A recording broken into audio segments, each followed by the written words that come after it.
ಹಾಸನ ಜಿಲ್ಲೆಯಲ್ಲಿ ಕಳೆದ 43 ದಿನಗಳಿಂದ ನಿರಂತರವಾಗಿ ಆಗ್ತಿರತಕ್ಕಂಥ ಹೃದಯಾಘಾತ ಪ್ರಕರಣಗಳು ಜಿಲ್ಲೆಯಲ್ಲಿ ಒಂದು ರೀತಿ ಆತಂಕವನ್ನು ಸೃಷ್ಟಿ ಮಾಡಿ ಅದರಲ್ಲೂ ಕೂಡ 20 ವರ್ಷದ ಒಳಗಿನವರು 50 ವರ್ಷದ ಒಳಗಿನವರು ಹಲವಾರು ಜನರ ಸಾವು ಸಹಜವಾಗಿಯೇ ಒಂದು ರೀತಿ ಆತಂಕ ಸೃಷ್ಟಿ ಮಾಡಿದೆ. ಜೂನ್ 13ನೇ ತಾರೀಕು ಏನು ಹಾಸನ ನಗರದ ರಾಜಘಟ್ಟದ ಬಳಿ ಕಾರ್ನಲ್ಲಿದ್ದಂಥ ದೇವರಾಜ್ ಅಂತಕ್ಕಂಥ 43 ವರ್ಷದ ವ್ಯಕ್ತಿ ಮೃತಪಟ್ಟಿರ್ತಾರೆ. ಅವರಿಗೆ ಹೃದಯಾಘಾತದ ಸಾವು ಅಂತೇಳಿ ಈಗಾಗಲೇ ಮರಣೋತ್ತರ ಪರೀಕ್ಷೆ ದೃಢಪಟ್ಟಿದೆ. ಆದರೆ ಕುಟುಂಬ ಸದಸ್ಯರು ಹೇಳ್ತಕ್ಕಂಥದ್ದು ಅತ್ಯಂತ ಹೆಲ್ದಿಯಾಗಿದ್ದಂಥ ಮನುಷ್ಯ, ಪ್ರತಿ ವರ್ಷ ಆರೋಗ್ಯ ತಪಾಸಣೆಯನ್ನು ಮಾಡಿಸ್ಕೊಳ್ತಾ ಇದ್ರು. 3 ತಿಂಗಳ ಹಿಂದಷ್ಟೇ ಏನು ಬಿ ಪಿ ಚೆಕ್ ಮಾಡಿಸ್ಕೊಂಡಿದ್ರು, ECG ಮಾಡಿಸ್ಕೊಂಡಿದ್ರು, ಮತ್ತು ಲಿಪಿಡ್ ಪ್ರೊಫೈಲನ್ನು ಕೂಡ ಮಾಡಿಸ್ಕೊಂಡಿದ್ರು. ಎಲ್ಲವೂ ಕೂಡ ನಾರ್ಮಲ್ ಇತ್ತು. ಆದರೆ ದಿಢೀರ್ ಅಂತೇಳಿ ತಮ್ಮ ಪತಿ ಮೃತಪಟ್ಟಿದ್ದಾರೆ ಅಂತಕ್ಕಂಥ ಮಾಹಿತಿಯನ್ನು ಪತ್ನಿ ಕೊಡ್ತಾ ಇದ್ದಾರೆ. ಅದು ನಿಜವಾಗಲೂ ಕೂಡ ಆ ಒಂದು ಮರಣೋತ್ತರ ಪರೀಕ್ಷೆಯಲ್ಲಿ ಏನಿದೆ, ಅದರಲ್ಲಿರ್ತಕ್ಕಂಥ ಅಡಗಿರ್ತಕ್ಕಂಥ ಅಂಶಗಳೇನು, ನಿಜವಾಗಲೂ ಕೂಡ ಅವರು ಹೆಲ್ದಿಯಾಗೇ ಇದ್ರ ಅಂತಕ್ಕಂಥ ಕೂಡ ಸಹಜವಾಗಿ ಪ್ರಶ್ನೆಗಳಿದ್ದಾವೆ. ನಮ್ಮ ಜೊತೆ ಮಾತಾಡಲಿಕ್ಕೆ ಹೃದ್ರೋಗ ತಜ್ಞರಾಗಿರ್ತಕ್ಕಂಥ ಡಾಕ್ಟರ್ ಆಶೀಶ್ ಇದ್ದಾರೆ, ನಮ್ಮ ಜೊತೆಗಿದ್ದಾರೆ. ಅವರು ಕೂಡ ಈ ಒಂದು ಮರಣೋತ್ತರ ಪರೀಕ್ಷೆ ವರದಿ ನೋಡಿದ್ದಾರೆ. ಸರ್ ಹೇಳಿ ಸರ್, ಈಗ ಮೊದಲನೇದಾಗಿ ನೀವು ಆ ವರದಿ ನೋಡಿದಿರಿ, ನಿಮ್ಮ ಫಸ್ಟ್ ರಿಯಾಕ್ಷನ್ ಏನು ಹೇಳ್ತೀರಿ? ಸೊ ಪೇಷಂಟ್ ಬಗ್ಗೆ ನನಗೆ ಗೊತ್ತಿಲ್ಲ. ನಾನು ಅದು ಪೋಸ್ಟ್ಮಾರ್ಟಮ್ ರಿಪೋರ್ಟ್ ನೀವೇನು ಶೇರ್ ಮಾಡಿದ್ರಿ ಅದನ್ನು ನಾನು ಸ್ಟಡಿ ಮಾಡಿದ್ದೀನಿ.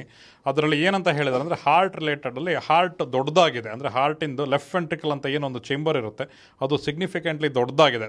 ಅಂದರೆ ಚೇಂಬರ್ ದೊಡ್ಡದಾಗಿದೆ. ಅದಲ್ಲದೆ ಹಾರ್ಟಿಂದು ಮಾಂಸಖಂಡ ಅಂದರೆ ಸ್ಟಾರ್ಟಿಂಗ್ ಭಾಗದಲ್ಲಿ ಬೇಸಲ್ ಪಾರ್ಟ್ ಅಂದರೆ ಮೇಲ್ಗಡೆ ಭಾಗದಲ್ಲಿ ದಪ್ಪ ಇದ್ದು ಕೆಳಗಡೆ ಭಾಗದಲ್ಲಿ ತುಂಬ ಥಿನ್ಡ್ ಔಟ್ ಇದೆ. ಮಾಂಸಖಂಡ ಅಲ್ಲಿ ಪರ್ಮನೆಂಟಾಗಿ ಡ್ಯಾಮೇಜ್ ಆಗಿ ಮಾಂಸಖಂಡದ ಬದಲಿಗೆ ಫೈಬ್ರಸ್ ಟಿಶ್ಯೂ ರೀಪ್ಲೇಸ್ ಆಗಿದೆ. ಅದಲ್ಲದೆ ಹಾರ್ಟಿಂದ ರಕ್ತನಾಳದಲ್ಲಿ ಒಂದು ಮೇನ್ ರಕ್ತನಾಳ ಏನು ಈ ಪಾರ್ಟಿಗೆ ಸಪ್ಲೈ ಮಾಡುವಂಥ ರಕ್ತನಾಳ ಇದೆ, ಅದರಲ್ಲಿ 90% ಅಷ್ಟು ಬ್ಲಾಕೇಜ್ ಇದೆ. ಅಥೆರೋಸ್ಕ್ಲೆರೋಟಿಕ್ ಬ್ಲಾಕ್ ಅಂದರೆ ಕೊಲೆಸ್ಟ್ರಾಲ್ ತುಂಬಿಕೊಂಡು ಬ್ಲಾಕೇಜ್ ಇದೆ ಅನ್ನೋಂಥ ಇನ್ಫಾರ್ಮೇಷನ್ ಕೊಟ್ಟಿದ್ದಾರೆ.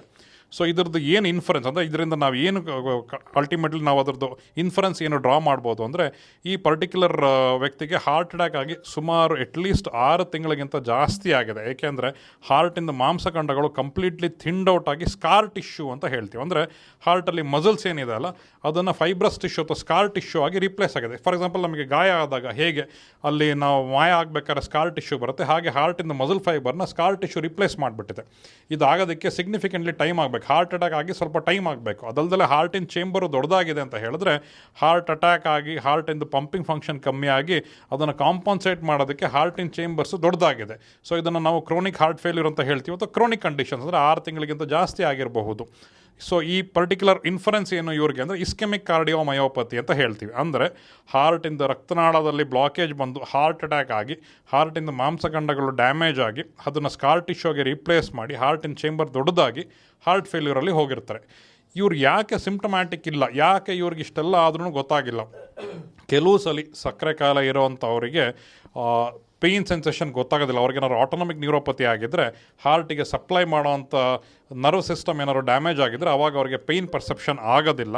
ಇನ್ನು ಕೆಲವು ಸಲ ಈ ವಯಸ್ಕರಲ್ಲಿ ಈ ಥರ ಎದೆನಲ್ಲಿ ಚೆಸ್ಟಲ್ಲಿ ಏನಾದ್ರು ಡಿಸ್ಕಂಫರ್ಟ್ ಫೀಲ್ ಆದರೆ ಅದನ್ನು ಗ್ಯಾಸ್ಟ್ರೈಟಿಸ್ ಇರ್ಬೋದು ಅಥವಾ ಬೇರೆ ಕಾರಣಗಳಿಗೆ ಅದು ಬೇರೆ ಕಾರಣದಿಂದ ಆಗಿದೆ ಅಂತ ಅದನ್ನು ಹಾಗೆ ಅದ್ರ ಬಗ್ಗೆ ಏನು ಇನ್ವೆಸ್ಟಿಗೇಷನ್ಸ್ ಮಾಡಿಸೋದಿಲ್ಲ, ಅದ್ರ ಬಗ್ಗೆ ತೋರಿಸ್ಕೊಳ್ಳೋದಿಲ್ಲ, ಗಮನ ಹರಿಸೋದಲ್ಲೇ ಹಾಗೆ ಮುಂದುವರಿತಾರೆ. ಹಾಗೆ ಮುಂದುವರೆದಾಗ ಏನಾಗುತ್ತೆ ಅವ್ರಿಗೆ ಅಕ್ಲಮೆಟೈಸ್ ಆಗಿಬಿಡುತ್ತೆ. ಅಂದರೆ ಹಾರ್ಟ್ ಕಮ್ಮಿ ಆಗಿರೋ ಪಂಪಿಂಗ್ ಫಂಕ್ಷನಲ್ಲೇ ಬಾಡಿ ಫಂಕ್ಷನಿಂಗ್ ಅಕ್ಲಮೆಟೈಸ್ ಆಗೋಗ್ಬಿಡುತ್ತೆ. ಇದು ಕ್ರಾನಿಕ್ ಹಾರ್ಟ್ ಫೇಲ್ಯೂರ್ ಕಂಡೀಷನಲ್ಲಿ ಕಾಂಪನ್ಸೇಟೆಡ್ ಸ್ಟೇಟ್ ಅಂತ ಹೇಳ್ತೀವಿ. ಈ ಥರ ಹಾರ್ಟಿನ ಪಂಪಿಂಗ್ ಫಂಕ್ಷನ್ ಕಮ್ಮಿ ಆದಾಗ ನಾವು ಏನು ಹೇಳ್ತೀವಿ, ಕೆಲವು ಸಲ ಹಾರ್ಟಿಂದ ಎಜೆಕ್ಷನ್ ಫ್ರ್ಯಾಕ್ಷನ್ ಅಂದರೆ ಹಾರ್ಟಿಂದ ಓವರಾಲ್ ಪಂಪಿಂಗ್ ಫಂಕ್ಷನ್ನು 30%ಗಿಂತ ಕಮ್ಮಿ ಇದ್ದರೆ ಮತ್ತು ಹಾರ್ಟಿನ ರಕ್ತನಾಳಗಳಲ್ಲಿ ಬ್ಲಾಕೇಜ್ ಎಲ್ಲ ಇದ್ದಾಗ ಸಡನ್ನಾಗಿ ಹಾರ್ಟಲ್ಲಿ ವೆಂಟಿಕ್ಯುಲರ್ ಟ್ಯಾಕಿಕಾರ್ಡಿ ಅಥವಾ ವೆಂಟಿಕ್ಯುಲರ್ ಫಿಬ್ರಿಲೇಷನ್ ಅಂತ ಏನು ಹೇಳ್ತೀವಿ ಆ ಥರ ಆಗುವಂಥ ಚಾನ್ಸಸ್ ಜಾಸ್ತಿ. ಸೊ ದೇವರಾಜ್ ಅವ್ರ ಕುಟುಂಬ ಸದಸ್ಯರು ನೋಡಿದಾಗ ಕಳೆದ 6 ತಿಂಗಳು ಫೆಬ್ರವರಿ ತಿಂಗಳಲ್ಲೂ ಲಿಪಿಡ್ ಪ್ರೊಫೈಲ್ ಟೆಸ್ಟ್ ಮಾಡಿಸ್ಕೊಂಡಿದ್ದಾರೆ, ECG ಮಾಡಿಸಿದ್ದಾರೆ, ಎಂದೂ ಕೂಡ ಸುಸ್ತಂದಿಲ್ಲ ಅಥವಾ ಆಯಾಸದಿಂದ ಬಳಲಿಲ್ಲ, ಆರೋಗ್ಯವಾಗಿ ಇದ್ರು ಅಂತಕ್ಕಂಥ ಮಾಹಿತಿಯನ್ನು ಕೊಡ್ತಾರೆ. ಸರ್ ಅವರು ಹೇಳಿದ್ದು ಸರಿ ಇರ್ಬೋದು. ಅಂದರೆ ಲಿಪಿಡ್ ಪ್ರೊಫೈಲಲ್ಲಿ ಏನು ಇವತ್ತಿನ ಕೊಲೆಸ್ಟ್ರಾಲ್ ಲೆವೆಲ್ಸ್ ಗೊತ್ತಾಗುತ್ತೆ, ಆದರೆ ಹಾರ್ಟಲ್ಲಿ ಬ್ಲಾಕ್ ಇದೆಯಾ, ಹಾರ್ಟಿನ ಪಂಪಿಂಗ್ ಫಂಕ್ಷನ್ ಅದರಲ್ಲಿ ಗೊತ್ತಾಗೋದಿಲ್ಲ. ECGನಲ್ಲಿ ಎಲ್ಲ ಟೈಮಲ್ಲೂ ಎಲ್ಲರಿಗೂ ವೇರಿಯೇಷನ್ಸ್ ಅದೇ ಥರ ಇರುತ್ತೆ ಅಂತ ಹೇಳಕ್ಕೆ ಬರೋದಿಲ್ಲ. ಮತ್ತು ಎಲ್ಲ ಕಡೆನೂ ECGನ ನೋಡಿ ಅದರಲ್ಲಿ ಸಣ್ಣ ಸಣ್ಣ ಮಾಹಿತಿನೂ ಇದು ಮಾಡಿ ಅದನ್ನು ರಿಪೋರ್ಟ್ ಮಾಡುವಂಥ ಎಬಿಲಿಟಿ ಎಲ್ಲ ಕಡೆನೂ ಇರೋದಿಲ್ಲ. ಎಲ್ಲ ಕಡೆನೂ ಹಾರ್ಟಿನ ಡಾಕ್ಟರ್ ಅವೈಲಬಲ್ ಇರೋದಿಲ್ಲ. ಅವರಿಗೆ ಎಕೋಕಾರ್ಡಿಯೋಗ್ರಫಿ ಅಂದರೆ ಹಾರ್ಟಿಂದ ಸ್ಕ್ಯಾನಿಂಗ್ ಮಾಡಿದ್ರೆ 100% ಅವ್ರಿಗೆ ಹಾರ್ಟಿನ ಪಂಪಿಂಗ್ ಫಂಕ್ಷನ್ ಕಮ್ಮಿ ಆಗಿರೋದು ಮತ್ತು ಹಾರ್ಟಿನ ಚೇಂಬರ್ ದೊಡ್ಡದಾಗಿರೋಂಥ ವಿಷಯ ಗೊತ್ತಾಗಿರ್ತಿತ್ತು. ಅದರ ಮೇಲೆ ಅವರು ಹೆಲ್ದಿ ಇದ್ರು ಅಂದರೆ ಅವರು ಯಾವತ್ತೂ ಅವ್ರದ್ದು ಸಮಸ್ಯೆಗಳನ್ನ ಹೇಳಿಲ್ಲ. ಏನಾಗುತ್ತೆ, ನಾವೀಗ ಜನಸಾಮಾನ್ಯರು ನಾವೆಲ್ಲ ಬೆಳಗ್ಗೆ ಬಂದು ಕೆಲಸ ಮಾಡಿ ನಮ್ಮ ಲೈವ್ಲಿಹುಡ್ ನಾವು ಅರ್ನ್ ಮಾಡಬೇಕಾಗತ್ತೆ. ಸಣ್ಣ ಪುಟ್ಟದ್ದು ಏನು ತೊಂದರೆಗಳಿರುತ್ತೆ ಅದನ್ನು ಅವರು ಸಪ್ರೆಸ್ ಮಾಡಿ ಗ್ಯಾಸ್ಟ್ರೈಟಿಸ್ ಇರ್ಬೋದು ಅದಿರ್ಬೋದು ಅಂತ ಅಲ್ಲಿ ಮನೆಯಲ್ಲಿ ಏನಾದರೂ ಒಂದು ಮೆಡಿಸಿನ್ಸ್ ತೊಗೊಂಡು ಅಥವಾ ಪ್ಯಾಂಟೋಪ್ರೋಸಲ್ ಈ ಥರದ್ದು ಮೆಡಿಕೇಷನ್ಸ್ ತೊಗೊಂಡು ಸೆಲ್ಫ್ ಮೆಡಿಕೇಷನ್ಸ್ ಮಾಡಿಕೊಂಡು ದೇ ವುಡ್ ಮೂಡ್ ಆನ್. ಅವಾಗ ಹಾರ್ಟ್ ಅಟ್ಯಾಕ್ ಆಗಿ 2-3 ದಿನಕ್ಕೆ ನೋವು ಅದು ಕಮ್ಮಿಯಾಗಿ ಮಾಂಸಖಂಡ ಡ್ಯಾಮೇಜ್ ಆದಮೇಲೆ ಆಮೇಲೆ ಪೇಯ್ನ್ ಸೆನ್ಸೇಷನ್ ಗೊತ್ತಾಗೋದಿಲ್ಲ. ಮತ್ತು ಇದು ಸ್ಲೋ ಆಗಿ ಹಾರ್ಟ್ ಅಕ್ಲಮಟೈಸ್ ಆಗೋಗ್ಬಿಡುತ್ತೆ. ಹಾರ್ಟ್ ಅಟ್ಯಾಕ್ ಆಗಿ ಹಾರ್ಟ್ ಫೇಲ್ಯೂರ್ ಆದವ್ರಿಗೂ ನಾವು ಹೀಗೆ ಮಾಡೋದು. ಅಂದರೆ ಅವ್ರಿಗೆ ನಿಧಾನಕ್ಕೆ ವಾರ ಕೆಲಸ ಜಾಸ್ತಿ ಮಾಡ್ತಾ ಹೋಗಿ ವಾಕಿಂಗ್ ಜಾಸ್ತಿ ಮಾಡ್ತಾ ಹೋಗಿ ಹಾರ್ಟನ್ನು ಅಕ್ಲಮಟೈಸ್ ಮಾಡೋಕ್ಕೆ ಹೇಳ್ತೀವಿ. ಅದೇ ಥರ ಇವರು ಅಕ್ಲಮಟೈಸ್ ಮಾಡ್ಕೊಂಡು ಬಿಟ್ಟಿರ್ತಾರೆ. ಅದರಿಂದ ಆ ಇನ್ಫಾರ್ಮೇಷನ್ ಅವ್ರಿಗೆ ಗೊತ್ತಾಗಿರೋದಿಲ್ಲ. ಅದೇ ಆ ಟೈಮಲ್ಲಿ ಎಕೋಕಾರ್ಡಿಯೋಗ್ರಫಿ ಮಾಡಿಸಿದ್ರೆ ಈ ವಿಷಯ ಗೊತ್ತಾಗಿರ್ತದೆ. ಪ್ರತಿದಿನ ವಾಕ್ ಮಾಡ್ತಾರೆ, ಎಂದೂ ಕೂಡ ಜಂಕ್ ಫುಡ್ಗೆ ಇಷ್ಟಪಡ್ತಿರ್ಲಿಲ್ಲ, ನಾನ್ ವೆಜ್ ತುಂಬ ತಿಂತಿರಲಿಲ್ಲ, ಅಥವಾ ಮದ್ಯಪಾನಿ ಆಗಿರಲಿಲ್ಲ, ಧೂಮಪಾನಿ ಆಗಿರಲಿಲ್ಲ, ಅತ್ಯಂತ ಹೆಲ್ದಿ ಆಗಿದ್ದಂಥ ಮನುಷ್ಯನ ಹಠಾತ್ ಸಾವು ಸಹಜವಾಗಿ ಒಂದು ರೀತಿ ಆತಂಕ ಸೃಷ್ಟಿ ಮಾಡಿ. ಇದು ಯಾರಿಗೆ ನಮ್ಮ ಮುಂದೆ ಫ್ಯೂಚರ್ನ ಪ್ರಿಡಿಕ್ಟ್ ಮಾಡೋವಂಥ ಆಪ್ಷನ್ ಅಥವಾ ಆ ಥರ ಕೆಪಾಸಿಟಿ ದೇವರು ನಮಗೆ ಕೊಟ್ಟಿಲ್ಲ. ಏನಾಗುತ್ತೆ, ಹ್ಯಾಬಿಟ್ಸ್ ಮತ್ತು ಲೈಫ್ ಸ್ಟೈಲಲ್ಲಿ ನಮಗೆ ಯಾವಾಗ ಹಾರ್ಟ್ ಅಟ್ಯಾಕ್ ಆಗುತ್ತೆ ಅಂತ ಏನು ಅದನ್ನು ನಾವು ತಳ್ಳುವಂಥ ಪ್ರಯತ್ನ ಅಥವಾ ಅದನ್ನು ಮುಂದೂಡೋಕ್ಕಾಗುತ್ತಾ ಅನ್ನೋದನ್ನು ನಾವು ಡಯಟ್ ಆ್ಯಂಡ್ ಲೈಫ್ ಸ್ಟೈಲ್ ಹ್ಯಾಬಿಟ್ಸಲ್ಲಿ ಮಾಡ್ಕೋಬೋದು. ಅಂದರೆ ಈಗ ನನಗೆ 65 ವಯಸ್ಸು 70 ವಯಸ್ಸಿಗೆ ಈ ಟೈಮಲ್ಲಿ ಹಾರ್ಟಿಂದು ಕೊಲೆಸ್ಟ್ರಾಲ್ ಅಕ್ಯುಮುಲೇಟ್ ಆಗಿ ಹಾರ್ಟ್ ಅಟ್ಯಾಕ್ ಆಗುವಂಥದ್ದು. ನಾನು ಅಲ್ಲಿ ತನಕ ಹೇಗೆ ಬದುಕಿರ್ತೀನಿ? ನಾನೇನಾದ್ರು ಸ್ಮೋಕಿಂಗ್ ಮಾಡಿದ್ರೆ ಅದು ನನಗೆ ಹಾರ್ಟ್ ಅಟ್ಯಾಕ್ 20 ವರ್ಷ ಮುಂಚೆ ಆಗ್ಬೋದು. ನಾನೇನಾದರೂ ನಂದು ಡಯಟ್ ಆ್ಯಂಡ್ ಲೈಫ್ ಸ್ಟೈಲ್ ಹ್ಯಾಬಿಟ್ಸಲ್ಲಿ ನಾನು ಕೊಲೆಸ್ಟ್ರಾಲ್ ರೆಗ್ಯುಲರಾಗಿ ಕಂಟ್ರೋಲ್ ಇಟ್ಕೊಂಡೇ ಇದ್ದರೆ ಅಥವಾ ಶುಗರ್ ಏನಾದರೂ ಬಂದಿದ್ದು ಶುಗರ್ ಮ್ಯಾನೇಜ್ ಮಾಡದೇ ಇದ್ದರೆ ಅವಾಗ ನಮಗೆ 10-20 ವರ್ಷ ಮುಂಚೆ ಹಾರ್ಟ್ ಅಟ್ಯಾಕ್ ಆಗುವಂಥ ಚಾನ್ಸಸ್ ಇರುತ್ತೆ. ಒಂದು. ಎರಡನೇದು, ಹಾರ್ಟ್ ಅಟ್ಯಾಕ್ ಆದಾಗ ಅದರ ಆಗುವಂಥ ಕಾಂಪ್ಲಿಕೇಶನ್ಸು ಜಾಸ್ತಿ ಇರುತ್ತೆ. ಮೂರನೇದು, ಥೆರಪಟಿಕ್ ರೆಸ್ಪಾನ್ಸ್. ಅಂದರೆ ನಾವು ಹಾರ್ಟ್ ಅಟ್ಯಾಕಿಗೆ ನಾವೇನು ಆಂಜಿಯೋಪ್ಲಾಸ್ಟಿ ಮಾಡ್ಬೋದು ಅಥವಾ ಬೇರೆ ಇನ್ನೇನು ಟ್ರೀಟ್ಮೆಂಟ್ ಕೊಡ್ತೀವಿ ಅದಕ್ಕೆ ಹೇಗೆ ರೆಸ್ಪಾಂಡ್ ಮಾಡ್ತಾರೆ ಅಥವಾ ಎಷ್ಟು ಬ್ಲಾಕ್ ಇರುತ್ತೆ, ಇದೆಲ್ಲದೂ ಮ್ಯಾಟ್ರ್ ಆಗುತ್ತೆ. ಸೊ ನಾವೀಗ ಏನು ಜೆನೆಟಿಕಲಿ ನಾವೇನು ಸೆಸೆಬಿಲಿಟಿ ಪಡ್ಕೊಂಡು ಬಂದಿರ್ತೀವಿ ಅದನ್ನು ನಾವೇನು ಚೇಂಜ್ ಮಾಡೋಕ್ಕಾಗೋದಿಲ್ಲ. They are non modifiable risk factors ಅಂತ. ಅದನ್ನು ನಾನಾಗಲಿ ನೀವಾಗಲಿ ಚೇಂಜ್ ಮಾಡೋಕ್ಕಾಗೋದಿಲ್ಲ. ಏನು ಚೇಂಜ್ ಮಾಡ್ಬೋದು? Modifiable risk factors. ಅಂದರೆ ನಾವು ಪಡ್ಕೊಂಡು ಬಂದಿರೋಂಥ ಜೆನೆಟಿಕ್ ಸಸೆಪ್ಟಬಿಲಿಟಿ ಮೇಲ್ಗಡೆ ನಾವು ಬದುಕಿದ್ದಾಗ ಹೇಗೆ ಬದುಕ್ತೀವಿ, ನಮ್ಮದು ಲೈಫ್ ಸ್ಟೈಲ್ ವೆಲ್ನೆಸ್ ಕಾನ್ಸೆಪ್ಟ್ ಅಂತ ಯಾರು ಮೆಂಟಲ್ ವೆಲ್ನೆಸ್ ಇರ್ಬೋದು, ಫಿಸಿಕಲ್ ವೆಲ್ನೆಸ್ ಇರ್ಬೋದು, ಇದಕ್ಕೆ ನಾವು ಹೇಗೆ ಇಂಪಾರ್ಟೆನ್ಸ್ ಕೊಡ್ತೀವಿ, ಕೊಲೆಸ್ಟ್ರಾಲ್ನ ಹೇಗೆ ಕಂಟ್ರೋಲ್ ಮಾಡೋವಂಥ ಫೋಕಸ್ ಮಾಡ್ತೀವಿ. ಹ್ಯಾಬಿಟ್ಸ್, ಸ್ಮೋಕಿಂಗ್ ಸಿಸೇಷನ್ ಅಂದರೆ ಸ್ಮೋಕ್ ಮಾಡೋ ಅಂಥವ್ರು ಸ್ಮೋಕಿಂಗ್ ಸ್ಟಾಪ್ ಮಾಡಬೇಕಾಗತ್ತೆ. ಸ್ಮೋಕಿಂಗ್ ಮಾಡ್ದಲೇ, ಆಲ್ಕೋಹಾಲ್ ಕನ್ಸಂಪ್ಷನ್ ಮಾಡ್ದಲೇ ಇದ್ದು, ಬೇರೆ ಯಾವುದೇ ಥರದ ಡ್ರಗ್ ಹ್ಯಾಬಿಟ್ಸ್ಗೆ ಹೋಗದೆ ಅಂತಿದ್ದು, ಮತ್ತು ಶುಗರ್ ಏನಾದ್ರು ಇದ್ದರೆ ಶುಗರ್ನ ಕಂಟ್ರೋಲ್ ಮಾಡಿ, ಬಿ ಪಿ ಇದ್ದರೆ ಬ್ಲಡ್ ಪ್ರೆಷರ್ನ, ಹೈಪರ್ ಟೆನ್ಷನ್ ಬ್ಲಡ್ ಪ್ರೆಷರ್ನ ಕಂಟ್ರೋಲ್ ಮಾಡೋವಂಥ ಏನು ನಾವು ಏನು ಅದ್ರ ಕಡೆ ಏನು ಗಮನ ಹರಿಸಿ ಅದನ್ನು ಕಂಟ್ರೋಲ್ ಮಾಡ್ತೀವಿ. ಇದರಿಂದ ಹಾರ್ಟ್ ಅಟ್ಯಾಕ್ ಆಗುವಂಥ ಚಾನ್ಸಸ್ಸು ಕಮ್ಮಿ ಆಗುತ್ತೆ, ಆಗುವಂಥ ಏಜನ್ನು ನಾವು ಮುಂದೂಡ್ಬೋದು. ಇದು ನಮ್ಮ ಪ್ರಯತ್ನ. ದೇವರಾಜ್ ಪ್ರಕರಣದಲ್ಲಿ ಅವ್ರ ಕುಟುಂಬ ಸದಸ್ಯರು ಕೊಡ್ತಕ್ಕಂಥ ಮಾಹಿತಿ ಪ್ರಕಾರ ಹಿಂದಿನ ದಿನ ಬಿ ಪಿ ಚೆಕ್ ಮಾಡ್ಕೊಂಡಿದ್ದಾರೆ, ನಾರ್ಮಲ್ ಇದೆ.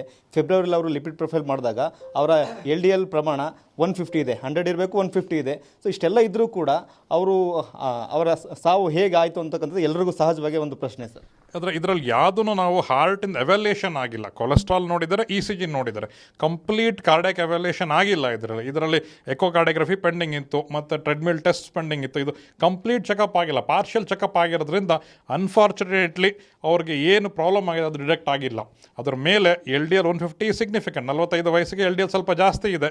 ಅದರ ಮೇಲೆ ನಾವು ಬೇರೆ ಹಾರ್ಟಿನ ಕಂಪ್ಲೀಟ್ ಎವ್ಯಾಲ್ಯೂಯೇಷನ್ ಮಾಡಿದರೆ 100% ಅವ್ರಿಗೆ ಹಾರ್ಟ್ ದೊಡ್ಡದಾಗಿರುವಂಥ ಸೂಚನೆ ಸಿಕ್ಕಿರ್ತಿತ್ತು. ಮುಂಚೆ ಹಾರ್ಟ್ ಅಟ್ಯಾಕ್ ಆಗಿರುವಂಥದ್ದನ್ನು ನಾವು ಅದರ ಗಮನಕ್ಕೆ ಬಂದಿರ್ತಿತ್ತು. ಸೈಲೆಂಟ್ ಹಾರ್ಟ್ ಅಟ್ಯಾಕ್ಸ್ ನಾವು ಅಂದ್ಕೊಂಡಷ್ಟು ಅನ್ಕಾಮನ್ ಅಲ್ಲ, ಇಟ್ ಈಸ್ ವೆರಿ ಫ್ರೀಕ್ವೆಂಟ್. ನಾವು ನೋಡ್ತಾ ಇರ್ತೀವಿ, ಕೆಲವು ಸಲ ಹರ್ನಿಯಾ ಸರ್ಜರಿಗೆ ಅಂತ ಬಂದಿರ್ತಾರೆ ಅಥವಾ ಬೇರೆ ಇನ್ಯಾವುದಾದ್ರು ಸಿಸ್ಟಮಿಕ್ ಸರ್ಜರಿಗೆ ಅಂತ ಬಂದು ಬೇರೆ ಇನ್ಯಾವುದಾದ್ರು ಆರ್ಗನ್ ಸಿಸ್ಟಮ್ ಇನ್ವಾಲ್ವ್ಮೆಂಟ್ ಇದು ಅದಕ್ಕೆ ಅಂತ ಅಡ್ಮಿಟ್ ಆಗಿ ನಮಗೆ ಎಕೋಕಾರ್ಡಿಯೋಗ್ರಫಿ ಕಳಿಸಿದಾಗ ಅಥವಾ ಹಾರ್ಟಿನ ಎವ್ಯಾಲ್ಯೂಷನ್ಗೆ ಕಳಿಸಿದಾಗ ಅವಾಗ ಗೊತ್ತಾಗುತ್ತೆ ಇವರಿಗೆ ಮುಂಚೆ ಹಾರ್ಟ್ ಅಟ್ಯಾಕ್ ಆಗಿ ಹೋಗ್ಬಿಟ್ಟಿದೆ ಅಂತ. ಮನೇಲಿ ಅವ್ರ ಮಕ್ಕಳಿಗಿರ್ಬೋದು, ಅವ್ರ ಮನೇಲಿರೋರ್ಗಿರ್ಬೋದು, ಅವ್ರಿಗೆ ಇರ್ಬೋದು, ನನಗೆ ಇದ್ರ ಬಗ್ಗೆ ಏನೂ ಮಾಹಿತಿನೇ ಇಲ್ಲ, ನನಗೆ ಇದ್ರದ್ದು ಏನೂ ತೊಂದರೆ ಆಗಿರಲಿಲ್ಲ ಅನ್ನೋಂಥ ವಿಷಯ ಹೇಳ್ತಾರೆ. ಇವತ್ತು we had A similar experience. Patient ಬೇರೆ ಸರ್ಜರಿಗೆ ಅಂತ ಅಡ್ಮಿಟ್ ಆಗಿದ್ದು, ನೋಡಿದ್ರೆ ಅವ್ರಿಗೆ ಮುಂಚೆ ಹಾರ್ಟ್ ಅಟ್ಯಾಕ್ ಆಗಿ ಹೋಗಿದೆ. ಇದೇ ಥರ ಇವ್ರಿಗೆ ದೇವರಾಜೇಗೌಡ ಅವ್ರಿಗೆ ಇರೋ ಥರನೇ ಹಾರ್ಟಿನ ಪಂಪಿಂಗ್ ಫಂಕ್ಷನ್ ಕಮ್ಮಿದ್ದು, ಹಾರ್ಟ್ ದೊಡ್ಡದಾಗಿದೆ. ಆಮೇಲೆ ಕೇಳಿದ್ರೆ ನಮಗೊಂದು 3-4 ವರ್ಷ ಮುಂಚೆ ಈ ಥರ ಸ್ವಲ್ಪ ಎದೆಯಲ್ಲಿ ತುಂಬ ಉರಿ ಬಂದಿತ್ತು, ಅವಾಗ ಗ್ಯಾಸ್ಟ್ರೈಟಿಸ್ ಇರ್ಬೋದು ಅಂತ ಅಂದ್ಕೊಂಡಿದ್ವಿ. ಆ ಟೈಮಲ್ಲಿ ಕೊರೋನಾ ಎಲ್ಲ ಇದ್ದಿದ್ದರಿಂದ ನಾವು ಹಾಸ್ಪಿಟ್ಲಿಗೆ ಅಷ್ಟು ಹೋಗೋಕ್ಕಾಗಿರಲಿಲ್ಲ, ಅದರಿಂದ ಹೋಗಿರಲಿಲ್ಲ ಅಂತ ಈಗ ರಿಟ್ರೋಸ್ಪೆಕ್ಟಿವ್ಲಿ ಅವ್ರಿಗೆ ಅದ್ರ ಬಗ್ಗೆ ಜ್ಞಾಪಕ ಮಾಡ್ಕೋತಾರೆ. ಇದು ತುಂಬ ಅನ್ಕಾಮನ್ ಅಲ್ಲ, ಈ ಥರ ನಾವು ಕೇಸಸ್ ನೋಡ್ತೀವಿ. ಹಾಗಿದ್ದಾಗ ಆದಷ್ಟು ಈ ಥರ ಈ ವಯಸ್ಸಿಗೆ ಬಂದಾಗ, ಅಂದರೆ ಈ ಒಂದು 25 ವಯಸ್ಸು ಆದಮೇಲಿಂದ every now and then at least ಒಂದು ಕಾರ್ಡಿಯಾಕ್ ಎವ್ಯಾಲ್ಯೂಯೇಷನ್ ಮತ್ತು ಎಕೋ, ECG, TMT ಮಾಡಿಸ್ಕೊಳ್ಳೋದ್ರಿಂದ ಈ ಥರ ಸೈಲೆಂಟ್ ಹಾರ್ಟ್ ಅಟ್ಯಾಕ್ಸ್ ಆಗಿರೋದನ್ನು ನಾವು ಡಿಟೆಕ್ಟ್ ಮಾಡ್ಬೋದು. ಕೊನೆಯದಾಗಿ ಈಗ ECG ಮಾಡಿಸ್ಕೊಂಡ ನಂತರನೂ, ಬ್ಲಡ್ ಟೆಸ್ಟ್ ಮಾಡಿಸಿದ ನಂತರನೂ ಅಥವಾ BP ಶುಗರ್ ಇಲ್ದಿರುವಾಗ್ಲೂ ಕೂಡ ಒಬ್ಬ ವ್ಯಕ್ತಿ ಸೇಫ್ ಅಲ್ಲ ಅಂದರೆ ಹೇಗೆ ನಾವು ಸೇಫ್ ಅಂತ ಫೀಲ್ ಮಾಡಬೇಕು, ನೀವು ಏನು ಹೇಳ್ತೀರಿ ಸರ್? ಇಲ್ಲಿ ಅಂಬಲಿಗೆ ಅಂದರೆ ಹೊಕ್ಕಳಿಂದ ಮೇಲ್ಗಡೆ ಜಾ, ಇದರಿಂದ ಕೆಳಗಡೆ ಎರಡೂ ಭುಜ, ಕೈ, ಬೆನ್ನು, ಇದರಲ್ಲಿ ಈ ಭಾಗದಲ್ಲಿ ಎಲ್ಲೇ ನೋವು ಬಂದರೂ ಅಥವಾ ಏನೇ ಡಿಸ್ಕಂಫರ್ಟ್ ಆದ್ರೂ ಫಸ್ಟ್ ನಾವು 3 ರೀಸನ್ಸನ್ನು ರೂಲ್ ಔಟ್ ಮಾಡಬೇಕಾಗುತ್ತೆ. ಯಾವುದು ಜೀವಕ್ಕೆ ಅಪಾಯ ಆಗೋಂಥ 3 ಸಮಸ್ಯೆಗಳು. ಒಂದು ಹಾರ್ಟ್ ಅಟ್ಯಾಕ್, ಇನ್ನೊಂದು ಪಲ್ಮರಿ ಎಂಬೋಲಿಸಮ್, ಇನ್ನೊಂದು ಅಯೋರ್ಟಿಕ್ ಡಿಸೆಕ್ಷನ್ ಅಂತ. ಇದು 3ನ್ನು ನಾವು ರೂಲ್ ಔಟ್ ಮಾಡಲೇಬೇಕಾಗುತ್ತೆ. ಇದಕ್ಕೆ ನಾವು ಫಸ್ಟ್ ಇ ಸಿ ಜಿ ಮಾಡಿದಾಗ ಸಿಗ್ನಿಫಿಕೆಂಟ್ ಹಾರ್ಟ್ ಅಟ್ಯಾಕ್ ಆಗಿರೋಂಥ ಪಾಪ್ಯುಲೇಷನಲ್ಲಿ ಇ ಸಿ ಜಿ ನಾರ್ಮಲ್ ಇರ್ಬೋದು. ಹಾರ್ಟಿನ ಸ್ಕ್ಯಾನಿಂಗ್ ಮಾಡಿದಾಗ ಹಾರ್ಟಿನ ಪಂಪಿಂಗ್ ಫಂಕ್ಷನ್ ನಾರ್ಮಲ್ ಇರ್ಬೋದು. ಸೂಕ್ಷ್ಮವಾಗಿರುವಂಥ ಪಂಪಿಂಗ್ ಫಂಕ್ಷನ್ ಕಮ್ಮಿ ಇರೋದನ್ನು ಎಲ್ಲ ಸಲೂ ಡಿಟೆಕ್ಟ್ ಮಾಡೋಕ್ಕಾಗದೇ ಇರಬಹುದು. ಟ್ರೋಪೋನಿನ್ ಅಂತ ಮಾಡ್ತೀವಿ, ಅದಕ್ಕೆ ನಾವು HS ಟ್ರೋಪೈ, ಹೈ ಸೆನ್ಸಿಟಿವ್ ಟ್ರೋಪೈ ಅಂತ ಮಾಡ್ತೀವಿ. ಅಂದರೆ ಹಾರ್ಟ್ ಅಟ್ಯಾಕ್ ಆಗಿ 2 ರಿಂದ 3 ಗಂಟೆ ಒಳಗಡೆ ಡಿಟೆಕ್ಟ್ ಮಾಡೋಕ್ಕೆ, ಇ ಸಿ ಜಿ ನಾರ್ಮಲ್ ಆಗಿದ್ದಾಗ 2 ರಿಂದ 3 ಗಂಟೆ ಒಳಗಡೆ ಡಿಟೆಕ್ಟ್ ಮಾಡೋಕ್ಕೆ HS ಟ್ರೋಪೈ ಅಂತ ಮಾಡ್ತೀವಿ. ಅದನ್ನು ನಾವು 2 ಸೀಕ್ವೆನ್ಷಿಯಲ್ ವ್ಯಾಲ್ಯೂಸ್ ಮಾಡ್ತೀವಿ. ಬಂದ ತಕ್ಷಣ ಒಂದು HS ಟ್ರೋಪೈ, ನೆಗೆಟಿವ್ ಇತ್ತು ಅಂದರೆ ಮತ್ತೆ 2 ರಿಂದ 3 ಗಂಟೆ ಬಿಟ್ಟು ಮತ್ತೆ HS ಟ್ರೋಪೈ ಅಂತ ರಿಪೀಟ್ ಮಾಡಿ ನೋಡ್ತೀವಿ. ಇ ಸಿ ಜಿ ನಾರ್ಮಲ್ ಆಗಿದ್ದು, ಎಕೋ ನಾರ್ಮಲ್ ಆಗಿದ್ದು, 2 ಸೀಕ್ವೆನ್ಷಿಯಲ್ HS ಟ್ರೋಪೈ ನಾರ್ಮಲ್ ಆಗಿದ್ದರೆ ಆವಾಗ ಒಂದು ಕಾನ್ಫಿಡೆನ್ಸ್ ಲೆವೆಲಲ್ಲಿ ನಾವು ಅವ್ರಿಗೆ ಹಾರ್ಟ್ ಅಟ್ಯಾಕ್ ಆಗಿಲ್ಲ ಅಂತ ಹೇಳ್ಬೋದು. ಎರಡನೇದು ಅಯೋರ್ಟಿಕ್ ಡಿಸೆಕ್ಷನ್ ಏನಾರಿದ್ರೆ ಅದರಲ್ಲಿ ಎಕೋಕಾರ್ಡಿಯೋಗ್ರಫಿಯಲ್ಲಿ ಸ್ವಲ್ಪ ನಮಗೆ ಮಾಹಿತಿ ಸಿಗುತ್ತೆ. ಇನ್ನೊಂದು ಪಲ್ಮರಿ ಎಂಬೋಲಿಸಮ್ ಏನಾದ್ರು ಇತ್ತು ಅಂದರೆ ಅವ್ರದ್ದು ವೈಟಲ್ಸ್, BP, ಪಲ್ಸ್ ಎಲ್ಲ ನೋಡಿ, ಸ್ಯಾಚುರೇಷನ್ಸ್ ಎಲ್ಲ ನೋಡಿ ಹಾರ್ಟಿಂದ ಎಕೋ ಮಾಡಿದಾಗ ಇದರಲ್ಲೂ ನಮಗೆ ಕೆಲವು ಮಾಹಿತಿ ಸಿಗ್ಬೋದು. ಅದ್ರ ಮೇಲೆ ಅವ್ರದ್ದು ಹಿಸ್ಟ್ರಿ, ಮುಂಚೆ ಅವ್ರಿಗೆ ಹೇಗಿತ್ತು, ಅವ್ರಿಗೆ ಕಾಲ್ ಫ್ರಾಕ್ಚರ್ ಆಗಿತ್ತು, ಬೆಡ್ ರಿಡನ್ ಆಗಿದ್ರು, ಅಥವಾ ಬೇರೆ ಅವ್ರಿಗೆ ರಿಸ್ಕ್ ಫ್ಯಾಕ್ಟರ್ಸ್ ಹೇಗಿದೆ, ಸ್ಮೋಕಿಂಗ್ ಹ್ಯಾಬಿಟ್ ಇದೆಯಾ, ಶುಗರ್ ಇದೆಯಾ, BP ಇದೆಯಾ, ಇದ್ರ ಮೇಲೆ ಇವರಿಗೆ ಹಾರ್ಟಿಂದ ಸಮಸ್ಯೆ ಇರುವಂಥ ಪಾಸಿಬಿಲಿಟೀಸ್ ಏನಿದೆ ಅಂತ ನಾವು ಅಸೆಸ್ ಮಾಡಿ ಅದ್ರ ಮೇಲೆ ಅವ್ರಿಗೆ ಮುಂದೆ ನಾವು ನಾರ್ಮಲ್ ಆಗಿ TMT ಕರೆದು ಎವ್ಯಾಲ್ಯೂಯೇಟ್ ಮಾಡ್ಬೋದಾ ಅಥವಾ ಎಮರ್ಜೆನ್ಸಿಗೆ ಅಡ್ಮಿಷನ್ ಮಾಡ್ಕೋಬೋದಾ, ಇದ್ರ ಬಗ್ಗೆ ಯೋಚನೆ ಮಾಡಬೇಕಾಗತ್ತೆ. But E C G, echo ಇದೆರಡು ನಾರ್ಮಲ್ ಆಗಿದ್ದರೆ 2 sequential HS trop I must and should ಯಾರಿಗಾದರೂ ಈ ಅಂಬಲಿಕಸಿಂದ ಮೇಲ್ಗಡೆ, ಜಾಯಿಂದ ಕೆಳಗಡೆ, 2 ಭುಜ, ಕೈ, ಬೆನ್ನಲ್ಲಿ ಇಲ್ಲಿ ಸಮಸ್ಯೆ ಬಂದವ್ರಿಗೆ ಇಷ್ಟು ನಾವು heart attack, aortic dissection, pulmonary embolism ಇದನ್ನು ನಾವು ರೂಲ್ ಔಟ್ ಮಾಡಲೇಬೇಕಾಗುತ್ತೆ. ಇದು ವೈದ್ಯರ ಮಾತುಗಳು. ಕ್ಯಾಮರಾಮನ್ ಮಹೇಶ್ ಜೊತೆ ಮಂಜುನಾಥ್ ಕೆ.